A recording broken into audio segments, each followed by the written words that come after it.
Good afternoon and welcome to BBK's webinar series, Growing with a Spinal Cord Injury. Before we get started, please kindly note that this session is being recorded. Your cameras and mics have been turned off. This is the second session in our webinar series, with our focus today being on parenting children and young people with spinal cord injury. And we are extremely grateful to be joined by two speakers today. We have Lee Grant and Kathy Beaumont, both parents who have very kindly agreed to share their experiences today. And we'll be having a roundtable discussion. We will pause when appropriate to answer any questions raised so as to not interrupt the flow. So if any of our attendees do have any questions, pop them in the chat function and we will ask them to Lee and Kathy at the best opportunity. So thank you, Lee and Kathy, for joining us today.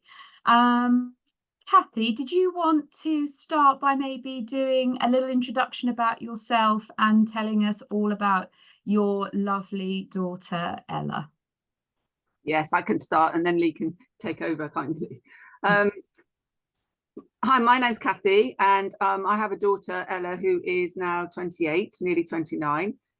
She was born with a spinal cord injury. I had a fairly normal pregnancy, and then about 5 days before she was born, she went mad inside me and kicked and kicked and kicked, and then didn't kick anymore.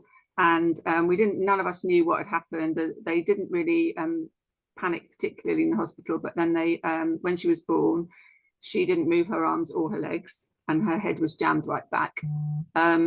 So they did lots of tests. Fortunately, and I mean that very sincerely, we thank God for the fact that actually her arms came back. So the conclusion was that she has a spinal cord injury caused by a blood clot, so a stroke of the spinal cord, which was quite unusual. It happened in utero, and so she was born paralyzed. So she's paralyzed from about here. I think her official lesion is T1 to T4, but her left hand is a C6. So she has a weaker hand on the left hand side than the right, and so she's had to learn to compensate with that. It's much stronger, and when to start with she couldn't move it at all, but now, and it was jammed right back, but now she's quite able to move it. If she can't pick something up with her left hand, or she'll pick a cup up and then she'll transfer it to her right hand. So she is very paralyzed in terms of movement, and it of course affected her bladder and bowels as well, which is another story. So it was quite a shock when she was born. I remember, my mum and dad came to see her in hospital, and there was no baby because they'd whisked her away, and they did lumbar punctures and x-rays and MRIs and blood tests and everything they could do, but they never really found out why it happened. I think it was just bad luck, really. It was just one of those things. So from the very beginning, she wasn't able to move her legs at all. So thank you, Kathy. That's really helpful sort of oversight of you and Ella. Lee, did you want to tell us about your son and how he sustained his injury? Yeah, no, absolutely. And it's always endearing when we listen to someone else tell their story as well, because even though spinal cord injury is quite unique to that individual, the stories of how it occurs is very similar. So and it is a small world. So hello to Kathy. We've met plenty of times before, and paths do often cross. So hello everyone. My name's Lee. My son got his injury when he was 18 months old, and similar to Kathy, we were in a situation where we had to go to hospital because he woke up one morning and couldn't move, couldn't stand up in his cot. He was just lying there, eyes looking up and wondering what was going on. And so was I as a father, wondering where me 18-month-old son had got to. He was taken to the local A&E, who were perplexed as well about what was going on. it was a challenge sitting there and watching deteriorate. And again, similar to Kathy, lots of tests were done. It took 36 hours before we got to the stage of an MRI scan. And then it was deemed that he had what is known as an arachnoid cyst that was compressing on a spinal cord, which was causing paralysis. These arachnoid cysts are quite common within the brain area, but less common in the spinal cord area, which was, as Kathy has also said, bad luck sometimes occurs in these situations. And the fact that it was in his spinal cord was extremely bad luck for my son, because it was causing him paralysis. He was duly operated on. The operation itself took 9.5 hours. So you've got your 18-month-old child in an operating theatre for 9.5 hours. We did not know at the time what all of this meant. Nobody told us about, paralysis. Spinal cord injuries was a new word. And again, I quite often listen to what other spinal cord injury parents say, and Kathy's noted things like T1 or C6, C7, T8. What does that mean? And for us, our son's injury when he come out of surgery was a spinal cord injury at level C6, C7 to T1, which is extremely high. And again, as Kathy's noted, that's paralysis below chest level. Anything further above would have meant it affected breathing and things like that. So yeah, my son came out of surgery 9.5 hours later with a spinal cord injury. And what did that mean? Someone tells you that your child has got a spinal cord injury, and if you're new to the world, which you will do, because most spinal cord injuries are traumatic in the way that they occur. One day you're out taking trips to Cornwall or getting on with your life, whatever that looks like, and then the next minute you're not. You're sitting in a hospital bed and nobody's moving. And again, Kathy's alluded to the level of paralysis initially. So for my son, he could move everything. He could move nothing other than his left arm. And when you're used to an 18-month-old child kind of doing all the stuff that they do and as playful as they are, all of a sudden something's tragically wrong. So it was a challenging time from then on. Mm-hmm. Okay. Well, the aim of today is to cover a few topics that we have kind of chosen that we thought might be of interest to people who are watching.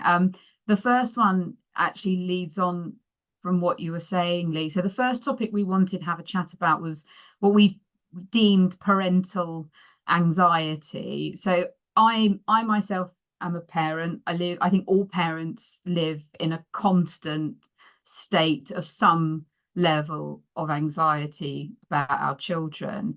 But the question that I'd like to put to you both is, do you think parenting a child with a spinal cord injury makes for more anxiety, or is it just a different type of anxiety? Kathy, would you like to jump in first? Yeah.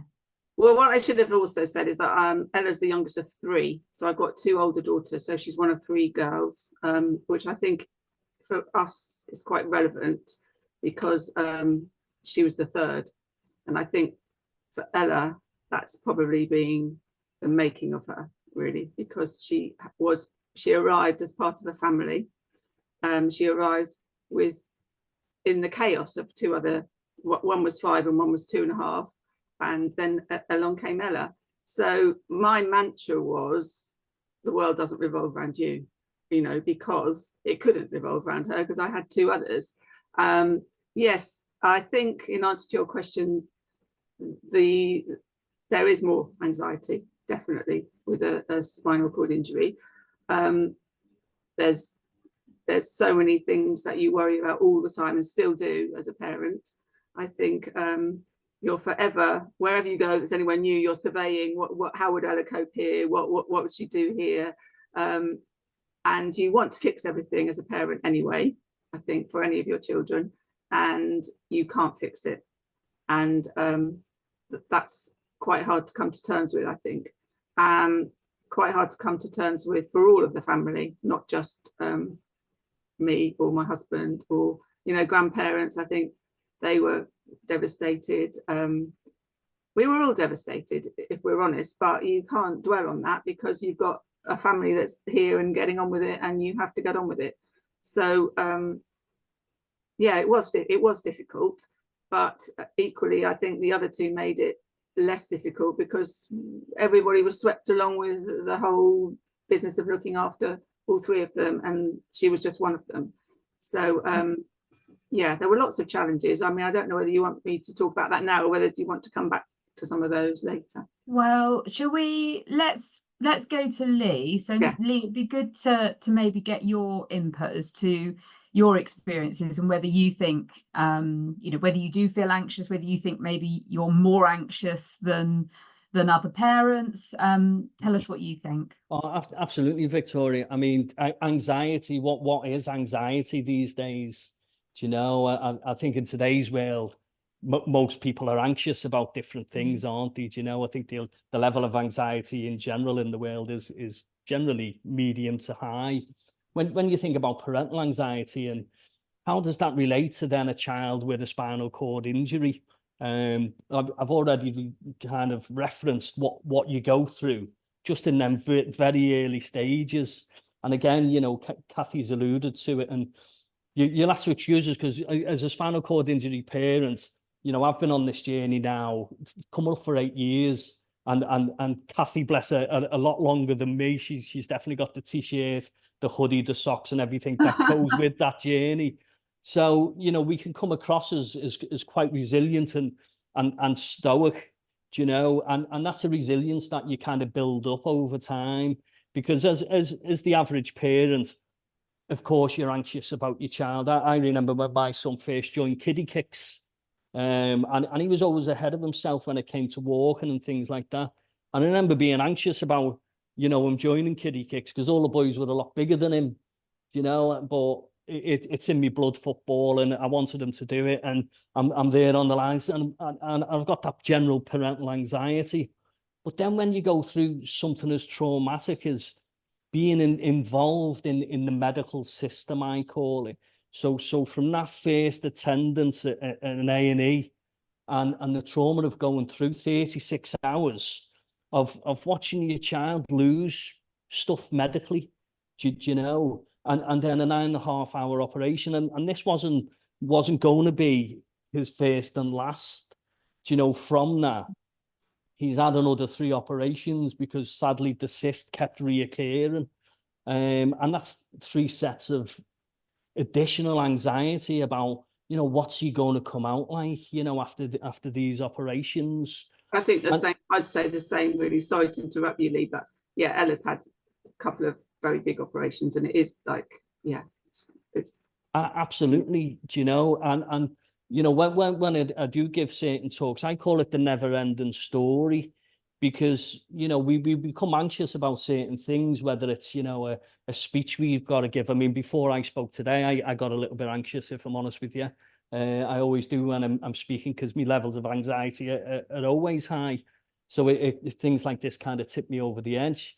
But when we're really speaking about parental anxiety, it never goes away. You know, you switched on, and I'm sure I'll get an opportunity to talk about some of the complex needs that come with a spinal cord injury, because a lot of people think the spinal cord injury means that you just can't walk. You know, Kathy alluded to before, bowel and bladder management, you know, the fact that you can't regulate your temperature, you know, and again, I'm sure I'll get opportunity to speak about that. Absolutely. So your level of anxiety, all of a sudden you're in a different world of anxiousness, and it doesn't go away. But having said that, you worry about all your children. Of course. There's I mean, I've got a 34-year-old now who I'm really worried about. You know, I don't think it's all about the child, about the spinal cord injured child, you know, and I think yeah, you worry about all of them. I think there's extra worries with them, but I think you also have to keep it in perspective, and they have got to get on with their lives, and it's your job to prepare them for the life that they're going to lead. And they've got to be resilient, that they've got to be more resilient. They've got to learn so many more skills as a spinal cord person. You know, I've always said to Ella, you've got to be larger than life. You've got to open up the conversation for other people, because they're scared to bring up your injury. You laugh at yourself and people will laugh with you. You know, you've got to be larger than life, and you have to learn those skills, and we have to prepare them for that, don't we? You know, we've had to learn that as we've gone along as well, haven't we, Lee? You know, absolutely, Kathy. Yeah, and that kind of. Sorry, my mantra has always been, don't get a chip on your shoulder, because if you get a chip on your shoulder, you're finished as a disabled person. You've got to be that person that everyone wants to be with, because it helps you in life. Yeah, sorry, I interrupted. No, absolutely that, Kathy. Yeah, and again, to reiterate, you know, when you think about that parental anxiety, what I was going to finish up with was that, how do you not project that onto your child? And this is one of the biggest negatives that you have to flip, because I can assure you, and like Kathy, the fact that me and Kathy are here speaking is testament to that. What our children are doing is quite the opposite to what's going round within ourselves, you know. And we all know the analogy of the lovely swan or the duck going across the lake, and the legs going underneath. You know, I can assure you, me and Kathy are probably both sitting here today, and the minds are still wearing away. Well, Ella's a little bit older now, Kathy, so I'm hoping that's relinquished a little bit for you. But for me, but for me, you know, my son's 9 now. He's in school currently 50 meters away, and you know, my mind's always weighing on what I have to do next. You know, we've got orthotics appointments. We've got some appointments medically at Great Ormond Street. You know, I've got some equipment that needs doing. So the parental anxiety goes way beyond, you know, the things you do. Do we show it to our children? Absolutely not. You know, and again, I know Ella very, very well, and Kathy and Ella were one of the first people who we met on our journey. I think he was 2.5 years old when we rocked up a basketball, Kathy, and you were thinking, oh my gosh, he's a bit young, Lee. I'm not too sure if the insurance will cover, you know, but we got there, and he joined in it, and he was one of the youngest players at that time, I think. And that stoic attitude that the children see is nothing near the anxiety, which I'm sure we'll all know, again, increases the anxiety, because we go away from our children, and, you know, where does the respite come for us, you know? I wanted to move on to, I mean, what you were saying, Lee, about sort of all the various medical, you know, like today you're literally sitting there thinking, oh, after I've done this, I've got to do X, Y, and Z. There are a lot of medical appointments and therapy appointments that you have to attend to. Kathy, you will have gone through this.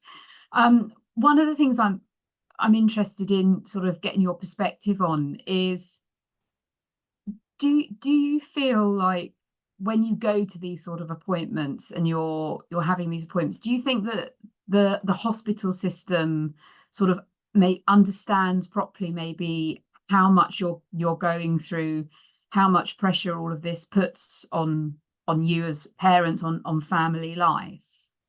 So certainly for me, Victoria, just to kind of give some context on hospital visits.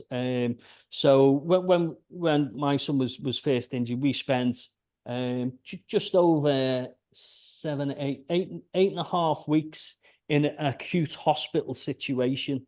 Okay, so, and it was a very busy London hospital, and being in that situation in itself is an issue. And then you transfer then to a spinal injury unit, and we spent another 7 weeks in the spinal injury unit. I've got to tell you, when we returned home, I thought to myself, you know, gosh, that was it now. We are done medically. Do you know, how wrong was I? You know, we were back in hospital in the DGH within 5 weeks for respiratory issue, common cold. You know, the average child would have just brushed that off, a couple of days off school, a little bit of Calpol, and parents were chucking them back into school to give it to everybody else in the class. Unfortunately, you know, it does affect respiratory a little bit more with spinal cord injury. So we had to attend hospital. I was speaking to another parent in there who their child had a spinal cord injury, and you know, I'm sure you can tell I'm quite open, and I'll always ask her what's going on, and you know, newly injured, and I will seek out information from every orifice possible, you know, and I've seen this parent who clearly been up for the last 4 days, and she said, "Oh gosh, you knew on the journey then?" I said, "Yes." I said, "You know what? We just come out of a spinal injury centre. I was hoping that was it." She went, "Oh my gosh." She said, "Let me tell you," he said, "the first 12 months, 7 times is the average to be readmitted, whether it be for colds, chest infections, UTIs are a huge thing." So for me, that's the context of how many times we will rock up at an A&E centre or for appointments, just general appointments to check things out. Do professionals really understand what you've gone through to get your child to that appointment? Do you know? Oh, sorry, you carry on. No, I was just going to end with Kathy of saying, you know, our transition to, say, Great Ormond Street, you know, it's 90 minutes minimum. And that's on the train. If we go in the car, you know, it's 2.5 hours, you know, and then there's all of the things that we're thinking about just to prepare for that hospital appointment, whether it's equipment we're taking with us, whether it's intermittent catheterization that we've got to consider, you know, all of them things. And you will rock up, and the first person you see is the delightful lady on admin who's probably, you know, seen another 50 people that day who are all, you know, dealing with the pressures. Yeah. And do they really understand that? I'm not too sure, to be honest with you. You know, it's very rare these days that you'll receive the sugar cube, I call it, that you used to get when you go to the dentist and you leave happily, even though he's just ripped all the teeth out your mouth. There's so much pressures in the system these days, and I don't know whether the considerations there are what you've been through. Well, I think it was slightly different for us. I had her at Stoke Mandeville, so she became a lifelong member of Stoke Mandeville right from the beginning. So we've always been under the spinal injuries unit at Stoke Mandeville. I think what I would say is, I think you had to as a parent, you had to learn very quickly to be the buffer between your child and the medical staff, and you had to learn to say no. Sometimes you had to say, I mean, for instance, in Stoke Mandeville, they had yearly, they had what they called the Children's Week, when they admitted them for the whole week. And I think we did it once, and it was absolutely a waste. Lots of it was a waste of time, not all of it. I mean, the good thing was being with other children who were spinal cord injuries, because that's really important. But a lot of the time you're sitting around, you're just doing nothing, you're waiting. You've got probably 2 appointments a day, and we only live 20 minutes away. So, I mean, I did that once, and then that was it. It was like, well, they used to send the letter, and I'd say, well, we'll come in for the appointments, but we're not staying overnight, because we didn't need to. And she needed to be back with her family. She didn't need all of that. So I think very quickly you learn what is needed and what is necessary, and then what you can sort of call the shots on, really. And I think people respected us for that. I was always that one who said, oh, well, actually, no, we're not doing that. You know, we'll do what you want, but we'll do it on our terms, because they forget that you've got families. And, you know, I had people to pick up from school. I had people, you know, and so I think you had to orchestrate it and be the person. And I think we've continued to do that all the way through, really. You know, we'll do what we need to do, but we don't, that part's not necessary, but that part is, and then sort of steer a course through it. But you learn that as you go along, you grow with it, I think, don't you? And you become more confident in that. You know, things like the doctors, she did get UTI infections at one stage quite often, but they were lovely, our doctors, and I would just ring them up and say, Ella's got a urine infection and she needs antibiotics, can you give me whatever? And they actually trusted me more, that I knew Ella better than they did, really. And so if I said she needed antibiotics, they didn't even see her, they just gave her the antibiotics. And you have to build up relationships with different people so that they trust you to make the right judgment and the right call when it's needed, as well as needing them sometimes. So I think, yeah. Absolutely, Kathy, and I'm sure everyone has seen me nodding my head there and agreeing with everything you're saying, because we are on that journey. You know, we still do. Obviously, Ella's a little bit older than 18 now, but Ella has to do it herself now. Yeah, and that's part of bringing them up as well. That you have to, you know, from an early age, it needs to be right. You need to sort that out now. You need to say if that's not right for you. You need, because she has got to take. She has now taken responsibility. I don't go with her any. You know, once 28, but you know, that's part of our role as well, isn't it? Sorry, no, absolutely, Kathy. You know, and I love it because, you know, that passion comes out, doesn't it? You know, you become very emotive as an SCI parent, and quite often when we hear no, or somebody hears us no, you know, ears prick up, because professionals aren't used to hearing it. But quite right what you've said. You know, you will, within 2 years of being on this journey, you will start to question professionals, and you will have to build up this kind of persona of yourself of actually saying, well, is that really in the best interest of my child? Do you know, and how you articulate that when you've got other stresses of life, or you've just been on a dreadful 3-hour journey to get to your appointment. How do you then articulate that to a doctor, or, you know, a medical practitioner in a way that has a tenacity about it, but is within the rules and regulations of how we speak to people? Because quite often, you know, we have to take a big breath, don't we? And we have to say, hang on a minute, here's what I want to articulate to you, you know, even with all of that other stress going on. So you've got to be quite humorous a lot of the time and really like get people on board, because if you put people their backs up, then that's no good either. Absolutely that, Kathy. Yeah. So in kind of answer to the question, Victoria, it's very, very difficult, you know, to get that balance as a kind of passionate parent who wants the best for the child, versus someone who's just had a rough day and is a bit annoyed because they've been stuck in an hour's worth of traffic, or the train was cancelled, you know. And it's a skill base that you will develop. And again, Kathy, I love the way, you know, you say something and I think, yeah, do you know what? Because we have that exact same relationship with our GP now, where they get a call off us, they trust what we're saying, do you know. And, you know, I won't go into too much about the negligence that occurred with my son, but you learn very quickly from that, and you have to build up that relationship. And very soon people do think, do you know what, actually the parent's right here. What is it you need? And it's took us a long time, but we've got care plans in place. You know, even with the DGH, you know, my son rocks up in the A&E, they'll pull out his care plan immediately, and there's a set way of dealing with things that is much different than the average child turning up.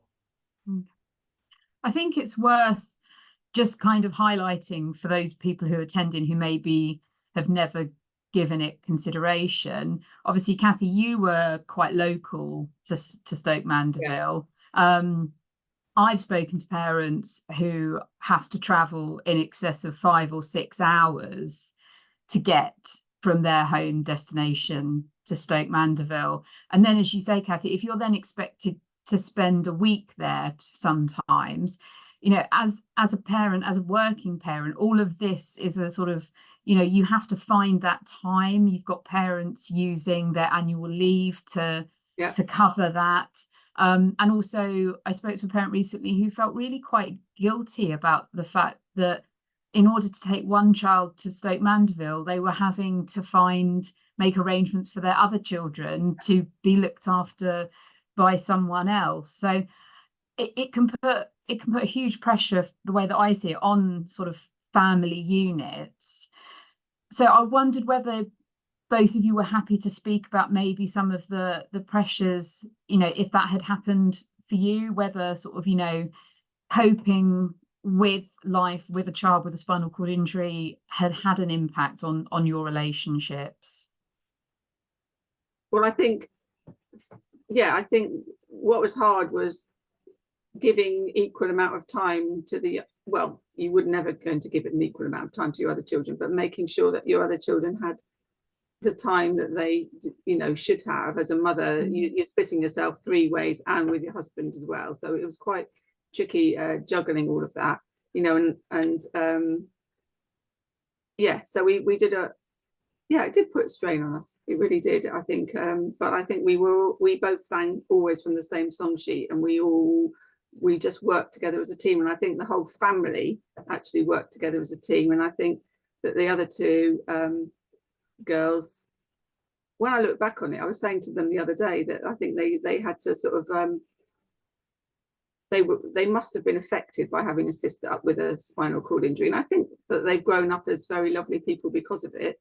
I think we had to work quite hard at making sure that we did things with the other 2. Like, for instance, Ella used to play a lot of tennis, and so she would go off for weekends to play tennis for the whole weekend, and my husband would take Ella. But when he took Ella, I would then take them and do something with them. So I remember taking them to London for a night, and we went to the various shows and all sorts of things, because I just wanted to spend some time with them away from Ella. And I think they lived actually in the background, in the shadow of Ella. You know, they laughed because we once went to India. My brother lived in India, and we all went to India and stayed there and had a holiday there. And so my niece's school said, would she go in and give a talk? Ella go in and give a talk about. So Ella went in, we all went in to the talk, and then we met one of the teachers out in the street or something, and they said, oh, you're Ella's sister, aren't you? And I remember my middle daughter saying, even in India, I'm Ella's sister, you know. But that, I don't think that's answering your question at all. I've gone off on a sidetrack, but yes, it did put a strain on all of us, I think.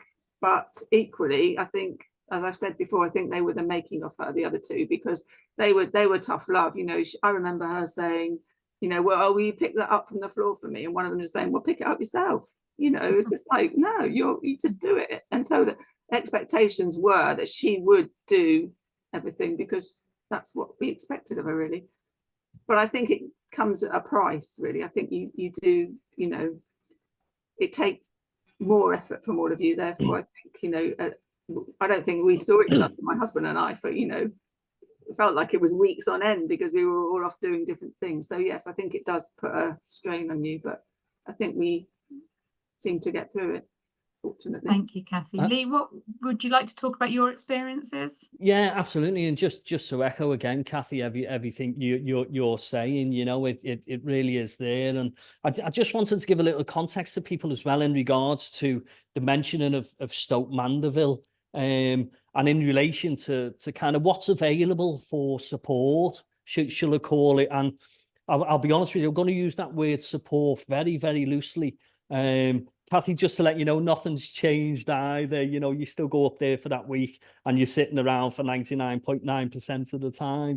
But you know, for spinal cord injury beds for assessment or rehab or review, you know, there's only 12 in the UK, you know, and there's 9 at Stoke Mandeville and there's 3 at Stanmore. So if you live, I don't know, Liverpool or Cornwall or wherever it is, that's where you're traveling to, you know, for your specialist treatment. You can go your DGH or your local hospital or whatever it is, but they're not going to have that experience. Lee, just clarify for people what DGH is. Okay, District General Hospital. Sorry, if I do use any terminology like that, pop a question in and I'll give the phrase or whatever it is. So that's the travel time, you know. And Victoria, yeah, as you've alluded and as Kathy said, you know, when this situation happens, you know, the week before this, I was out having a meal with my ex-partner. You know, we were living a normal life. Friday afternoons we packed the car up, we'd drive to Cornwall or one of our other favourite places. You know, all of that changes overnight, and you then have a new passion, you know, and that new passion is your child, and understanding, because you don't understand it. You know, you don't understand the terminology. You know, what people says. Somebody mentioned to me autonomic dysreflexia. Within 4 weeks, of my son's injury, honestly, I couldn't say it for the first 3 weeks. I had to write it in my phone in a different way so I could remember to say it. And again, I can come back to what that means in later on in the webinar if we choose to. But then how does that impact your kind of relationship when you're seeking out all of this stuff? So not only are you stuck in hospital for all of this time, when you return home, nothing's the same. You know, there was 2 other children aged 9 and 13 within my family unit at that time. You know, what was the impact on them? All of a sudden, as Kathy says, they're pushed out. And I'm still known. I'm no longer known as Lee in the SCI world. I'm known as my son's dad. Do you know? And Kathy, you know, you've alluded to it with the children. They become Ella's sister, Ella's mum and dad. You know, it's very rare I'll meet someone and they'll say, "Oh, Lee, I remember you." You know, they say, "Oh, aren't you blah blah's dad?" or this, that, and the other. You know, you lose your identity. I think that's true with other children too, though. Absolutely, yeah. I mean, I think that would be the same for all of my girls. Yeah, possibly, but in the world, I do think you lose your identity a little bit, and then you consider that, you know, that restaurant that used to go to, you know, once a month as your date night or something. Well, actually, one of you is missing because one of you is the actual 24/7 carer of your child. And again, some people's situations are different, but there was no support for us. You know, we couldn't call on a babysitter because there was medical things going on. You know, there was intermittent catheterization that required doing. There was a bowel management program, and, you know, bowel management programs sometimes can take 90 minutes, you know. And what we felt was that we had to put this structure in place to get the best results for our child, which included, you know, going to America 4 times a year for activity-based therapy that you just couldn't get in the UK. You know, rehabilitation in the UK just isn't where it is when you visit other countries and things. So pressures on the relationship, absolutely. Sadly, mine didn't make it. You know, there wasn't enough foundation there for mine to deal with the changes, I suppose. You know, that, you know, bottle of wine in the pub or whatever it was. You know, we used to do a lot of hiking and things like that. All of that had to go because there was limitations on at the time what we could do with our son. And we flip that negative now, and it's actually in his best interest that the relationship didn't survive, because what it meant was we were both able to get respite, you know, and that is one of the key things. I think if you can get parental respite in the right way and for what you need as a parent, then that is a positive, because you will come back fresh for your journey. I co-parent very well now. We have 50-50 split, and we have weeks here, weeks there. We're also able to be fresh for our week, and we go on holidays and stuff like that. And, you know, not dissimilar to yourself, Kathy, flipping all of them negatives. But the relationship, you know, where does it come? Because you've got to agree on stuff. And when you're tired and when you've been on it, you know, for 18 months and you haven't had the respite and support, it can be a challenge. And you think about that support. What support is there if you're having a hard time? Do you know? I mean, I do a lot of work for Backup, and I know Kathy, you're linked in with them as well, and Wheel Power and some of the other great charities. But when it comes down to the nuts and bolts and things, you know, it's difficult to get that support for a relationship to really flourish, either with both parents or indeed with other children. So it can be a challenge.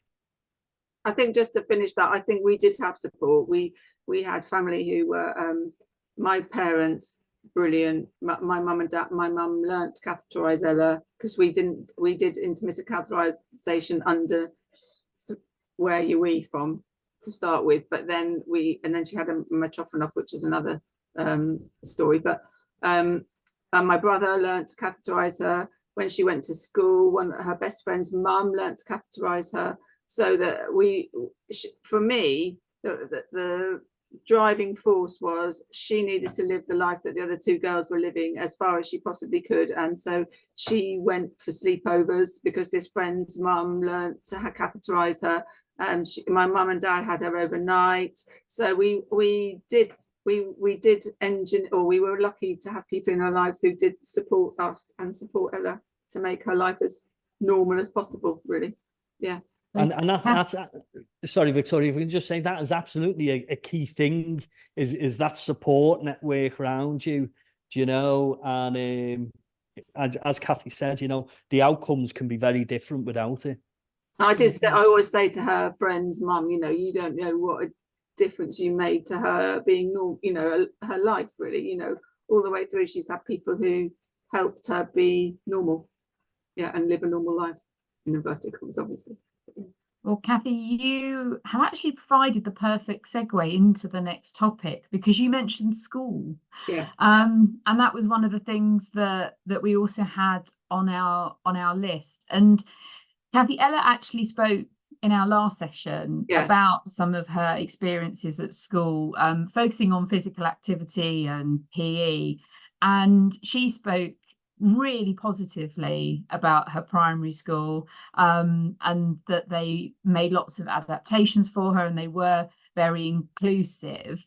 I would just be really interested to know, as a parent, whether that was your experience as well, or whether maybe there were things that were going on that Ella wasn't aware of. You know, maybe you were having to have conversations with the school and maybe drive that. Yeah. I mean, she has always been so lucky with her schooling, you know, but I think it's not all luck. I think it's about building relationships so that things happen, and because she's always been her best advocate. She's such a positive person which you need to be, and people want to help her and people want, you know, to do the best for her.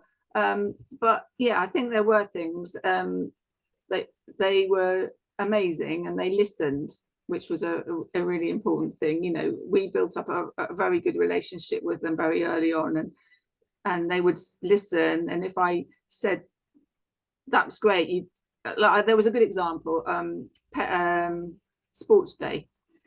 I think one of her first sports days, they'd organised a race, and she was going to be part of it, and she was doing it in her wheelchair and the others were doing it running. And so what they did was they got her TA, the person looking after her, to push her. So she ran in she went in the wheelchair and they ran. And as far as the school was concerned, they'd included Ella. And I was standing there thinking, no, this is not right. Ella's not doing anything here. She's just a passive person being pushed. So afterwards, I went to see them and I said, thank you very much for thinking about her. Thank you very much for including her. But actually, that wasn't any good to Ella, because Ella's done nothing. She hasn't taken part in that race. She's been a passive passenger in the race. I said, what you need to do is even if she pushes 10 feet, she needs to do that on her own. And everyone, even if they're running from way back and she does the very last bit, but she pushes and it's a race together, then that's the, you know, the equity of it all, really. So I did have those conversations with them about facilitating her to do her part in the whole process, and they really listened, and they sorted. She needed a room that she could catheterize in, a room to put calipers on in, and they made it a medical room / room that Ella could use. They ramped everywhere, and also that she had a person who was in the class with her full time, just allocated to Ella. But I always used to say to them, really, your job is to stay away from Ella. Really, you just needed if she needs to put calipers on, take calipers off, or she needs help with her wheel poo. But apart from that, stay away from her. So actually, Ella was a great person to have in your class, because she didn't need the person that was with her. So that person could do all the special needs for everyone else, and be a support. So, and we managed to hang on to that funding. And that was another thing, getting funding for a carer. But we managed to hang on to the funding right the way through her schooling. So she had someone allocated to her full time all the way through school, which was amazing. All the way through to secondary schooling as well. School too, yeah. I mean, and it wasn't, by the time she went to secondary school, it wasn't one person. They had, you know, different people around the school who would be there for Ella if she needed them, and she did. I mean, she had lots of bladder and bowel accidents right the way through school. I mean, how she's as positive as she is with all the things that went on with her poo, but she just had to rise above it. You just have to be, don't let it affect you, and just get on and be, you know, grab life really, because that was the way we thought she should be really, and she is because of it. But yeah, I mean, there were little things like the sports day all the way through school that we had to sort of suggest things or say, well, that was really good, but in fact this would be better. And they did. They all listened all the way through school. Secondary school were amazing. She had a most amazing Senko. When she went to secondary school, there was another girl in a wheelchair there, and a lot of the TAs were like, "Oh, it'll be lovely. Ella can be friends with this other girl," and you know. And I was thinking, I don't think so. I don't think they've got anything in common at all. So I remember saying to the Senko, I'm really not very happy about, I mean, it's fine if they choose to be friends, but I don't think they should be pushed together because they're both in a wheelchair. And she was going, no, we won't do that. So, you know, and she made her own way, but she made fantastic friends. She's had fantastic friends wherever she's been. And the schools, all her schools have been amazing. Yeah, and they've really listened to us and to Ella as well, latterly. Yeah. Thank you, Kathy. Lee, what has your experience been? Yeah, absolutely. And again, I won't go over all the stuff that Kathy said, but she's absolutely spot on, you know. You know, for me, we're in the midst of that now. It's possibly well behind Kathy now. And I hope you don't mind me saying, Kathy, it's slightly different these days as well when we think about the needs of an individual in school, and very simply down to recruitment of like MLSAs, which is medical learning support assistants. Do you know, they're absolutely needed, you know, absolutely. Your child cannot go to school without them, because the teacher is not there to do all the medical stuff and all the support. You know, Kathy's mentioned calipers, standing frames, AFOs, you know, other complex episodes that your child may have when they're not in your care. You know, all of this needs to be considered. You know, EHCPs, education healthcare plans. Oh my gosh, if you tried to get one of them for your child recently, you know, you do need a letter from every single person. And you also have to paint the blackest picture you can. Well, this is the thing. I mean, we've just resubmitted our documents for review. We've got a funding gap, and I won't go into too much of that. I'm very passionate and emotional about it at the moment, as you can imagine. But, you know, that document's 112 pages long. Yeah. And just go ahead and do that while you're caring full time for your child and you've had no sleep and everything else that comes with it. So I do reiterate, though, what Kathy says. You know, the schools generally want to help. You know, my son was the first child who come through this school with complex needs. Yeah. You know, and it's a challenge, you know, and Kathy, I loved your points. Well, you made two good points about the, you know, sports day. You know, I still have them conversations when sport days come up, and we have a little meeting about the do's and nots and what's to do, you know. And I've definitely been there. Yeah, let's just give them a push, and that's including you try and do that. We ended up at the end having a wheelchair race every year. And absolutely, they were all in wheelchairs apart from Ella was, and she nearly didn't win one year. She was well put out. But listen, the thing, you know, if you do that with my son, he'll turn around and say, what are you doing? You know, he's a very competitive individual, and if you want to try and give him a head start or do something, he'll be like, no, actually, you know, and I think he does get that a little bit from me. But again, that kind of inclusion, you know, what does it look like? Because inclusion for many people means many different things, and schools often think that they are doing the best by doing these things, but the best way to do it is ask the person, you know, well, what does it look like for you? What do you want? And then you as a parent, how does that then reflect on you? So I suppose in answer to your question, Victoria, my son rocks up at school, thinks all of these wonderful things have been done for him, and doesn't even notice all of the background stuff. I can assure you that last year alone, we had a transition from a new school, should we say, to the old building. They transferred up. And it's almost when you reach year 3, you all of a sudden become a grown-up. And of course, that was in the old Victoria building. And the stuff we had to do, you know, Kathy's already mentioned the medical room and you know, a place to go for catheterization, to put on calipers. So, you know, they've got that privacy as well. So it's not it's not overly different, you know, and the work that was involved in that. And, you know, my son rocked up on the first day. He's going, "Oh, this is great. I'm totally involved in this. Oh, this is just what he asked for," you know, because he has his input. You know, we say to him, "Well, what does your room look like?" And he talks about it because he's at that age now where we want to ensure that it's his choices here, you know. So, as I say, Victoria, does he know all the hard work that's gone in behind it? Probably not. And I think that's an excellent thing. But when he gets to senior school, he will know the hard work, because as Kathy's alluded, he's going to have to do this in his later life. And it's important he learns now that if he wants something, he's going to have to speak up. Well, I used to say to Ella, you need, or everyone else, you need to ask Ella what she absolutely wants. that, yeah, because her taking ownership. They are the ones who are going to have to say, well, actually, that's not right. You know, that's not what I've asked for. What you're doing is not helping me, you know, and that's the voice that comes. And it's not easy to do, you know, for some children. It really isn't. But I hope that answers the question, Victoria. It does. Now we have 5 minutes left.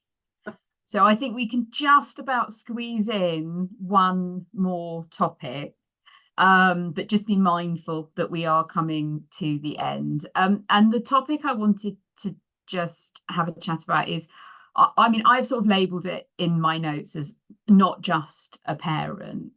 That my perception of when I've spoken to other parents with children with spinal cord injury is that you end up having to take on quite a lot of roles, be that you're a parent, but then, you know, you may also be needing to do physiotherapy with your child at home. You may be needing to do, you know, you're doing care. And my experience of just having children myself is that they don't always want to do what I tell them to do, even when I know it's in their best interests. And I was wondered whether you've had any experiences where sometimes, you know, you've had pushback and how you've dealt with that. You go first. Yeah, I was going to say, I think for me, Victoria, it's all about involvement. You know, if your child knows that what they do now is going to benefit them in the future, and they have an understanding of that, and what for me is this individual has been through traumatic experience. You know, they know what happens when things go wrong. Do you know? And we've both sat there at the side of the bed, him in the bed and me at the side, thinking, gosh, you know, where's this going now? How serious is this situation? So for me, there's an understanding that your child has of the need of doing certain things. Like my son, 3 hours of therapy, physical activity-based therapy twice per week. Do you know, we have an FES bike that he's on 3 times a week for 45 minutes. You know, he's got to stand. Yeah, absolutely. Look, for a 9-year-old, absolutely. And he's been doing this since he was 4. Do you know? So as long as you've got that understanding, but there's other things, you know, when we think about the likelihood of scoliosis and kyphosis and stuff like that. So the braces that he has to wear, who wants to wear such a tight brace around the chest for 4 hours a day, do you know?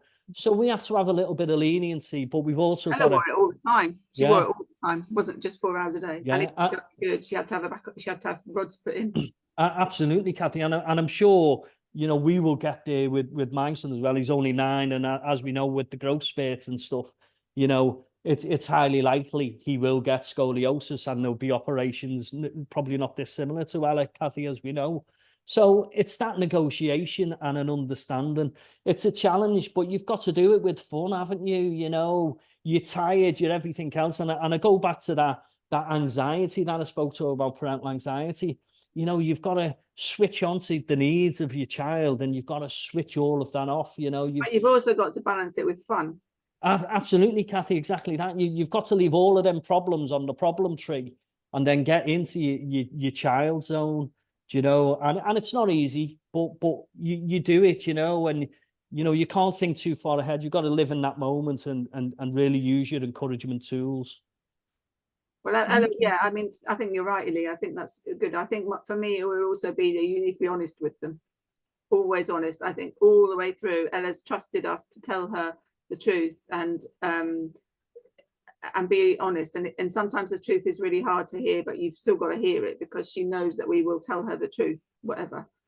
And I think, yeah, I mean, there was lots of regime. She had to stand every morning, all morning at school, which is just really hard and quite isolating because she had to leave the lesson early at break time to be sat down in her calipers and then go in again early so she could stand up again.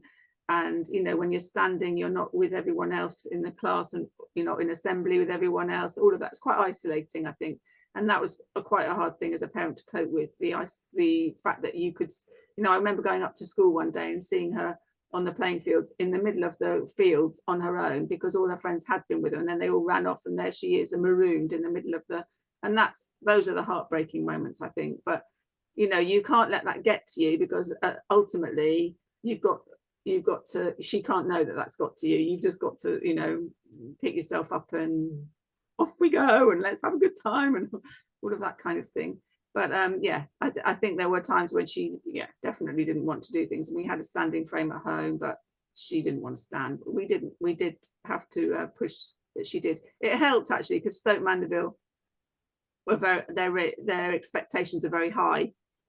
You know, we were never going to get an electric wheelchair ever because they said that she had to be wheelie as much as possible. We knew she had to be standing X number of hours a day, and they were a little bit scary. So actually, we were all a little bit scared of them, and that was quite good because I used to use them as the weapon. Oh, and if you don't do that, that's something you're going to get told off by so and so. And oh, okay, but yeah, and I did physio with her every day, and she would, you know, she moaned about that a bit, but.